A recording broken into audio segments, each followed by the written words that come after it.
encourage the people of Colossae to guard the truth of the gospel against an insidiously attractive perversion of its fundamental principles. In other words, there were some people who had come around that were trying to deceive the people of Colossae and get them to believe something other than what they had already been taught.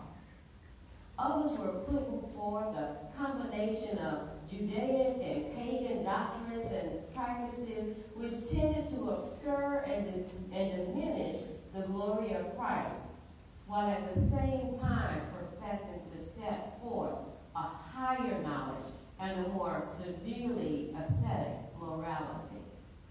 So Paul wrote this letter while he was in prison. He had never visited Colossae. He was dependent upon his colleague Epaphras to report to him what was going on there. So in this letter was written to confirm the truth of the gospel as preached by Epaphras and to expose the errors of the more pretentious philosophy. Turn me down a little bit, please. Pretentious philosophy, which his converts were being invited to adopt. So, let's look at this letter from Paul. No different than letters we write sometimes, those who write letters. That's it. I don't know if you do it in a text message. See, it starts with a greeting.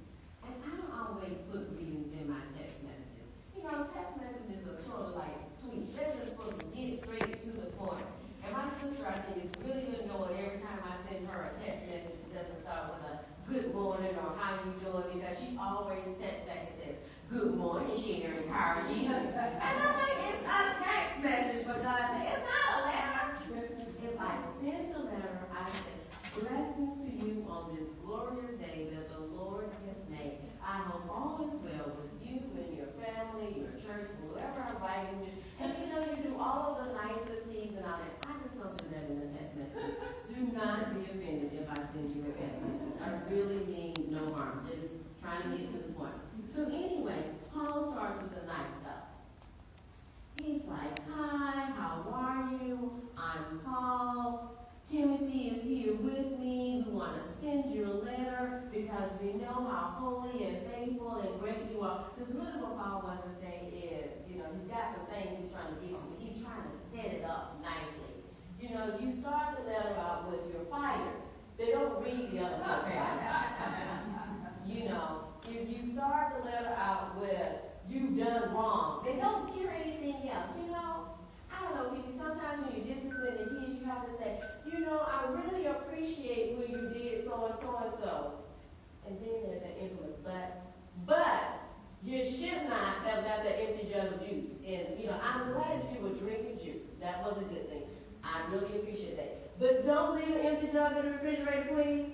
You have to start with the good stuff before we can get to that stuff. So Paul starts with the good stuff, and he tells them how wonderful they are and reminds them about the love of Christ and their faith. And, oh, we heard that you all have deep roots, that your faith goes deep, and your faith and your love there, and the hope that you have. And, I mean, he is laying it on thick.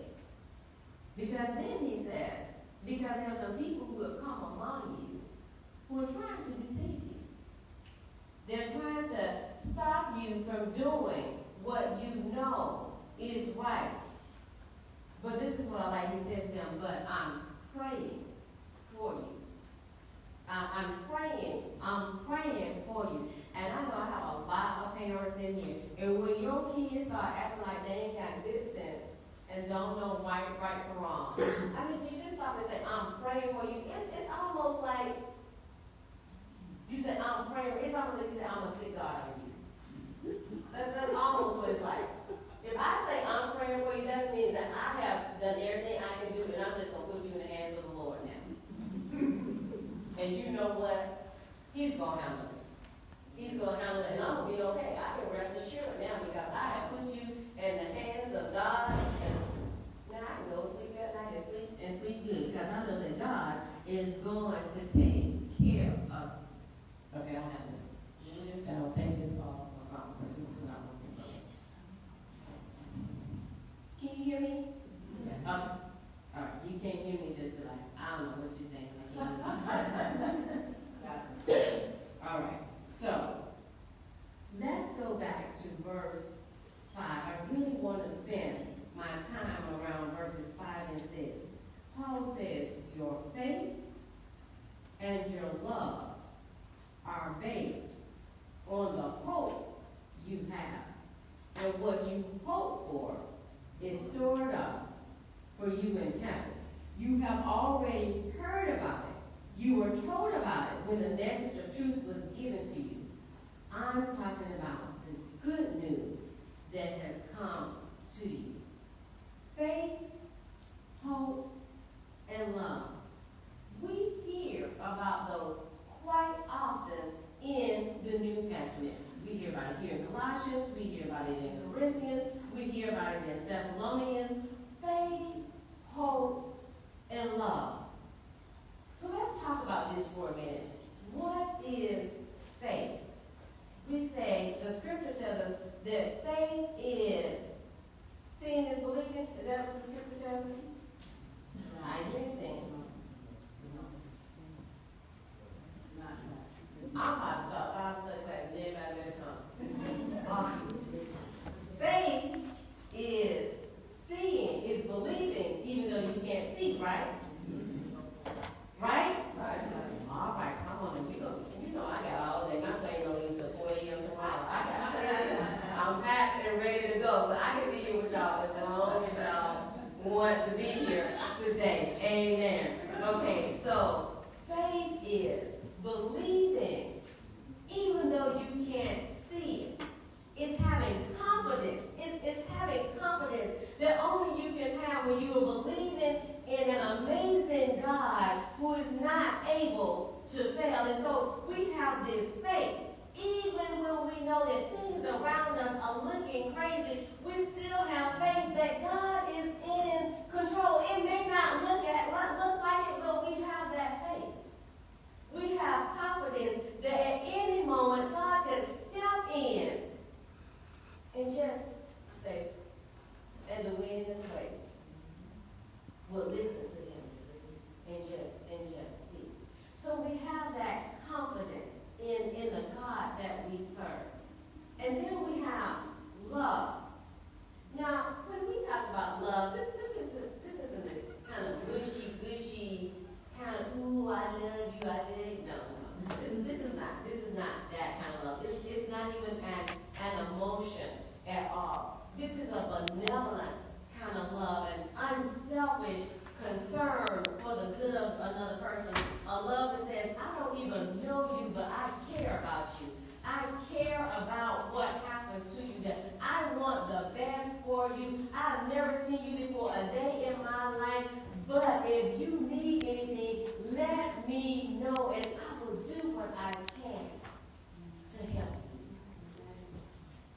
It's unselfish, it's sacrificial, and we know this love because that man named Jesus loved us so much. We were born, that was 2,000 plus years ago. We were born, and he knew all about us. He knew we were going to be crazy as all get out. He knew that we weren't going to get it right most of the time. He knew that we were going to be stubborn and persistent, and occasionally we might try, but sometimes if it got too hard, we just give up and do our own thing and say the heck with it. And yet, he gave his life for us. That's how much he loved us. See, I don't know about you all, but you got about 3 times to set me out. And you know, I'm like baseball, you out. And that's not good. I am not praying because that's not good. But what I am is a work in progress. God is still working on me. You got about 3 times to know me, and I can't hear. I'm like, he's like, yeah.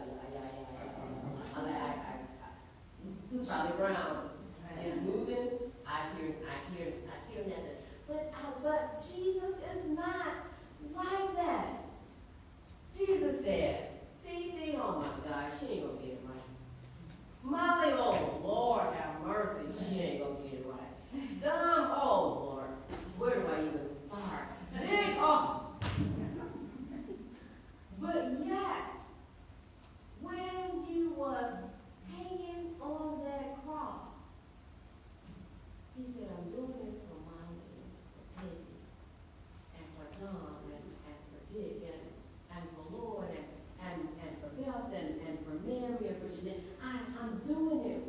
because, Daddy, I know they're not going to always get it right there. But Daddy, I believe in them. I have faith in them. I have confidence in them, Daddy. We continue to stand by them and stand with them, God, that they will try their best to do what is right. We love them, Dad, so we cannot give up on them.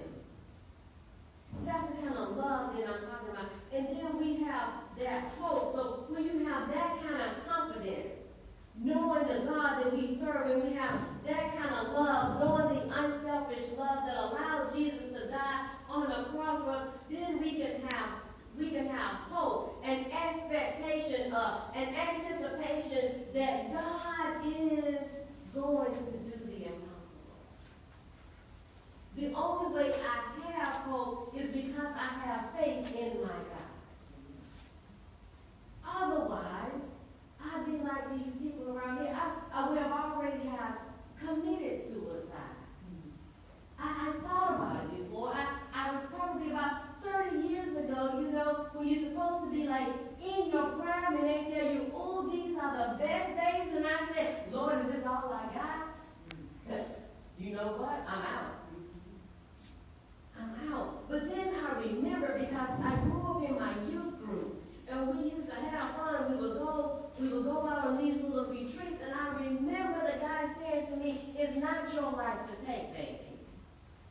It is not yours. That we belong to God. We are creatures of God. We are his vessels. And he will use us to do amazing things. And so while I was sitting there going, can't swallow one pill, so I hope all of them is going to be out of question.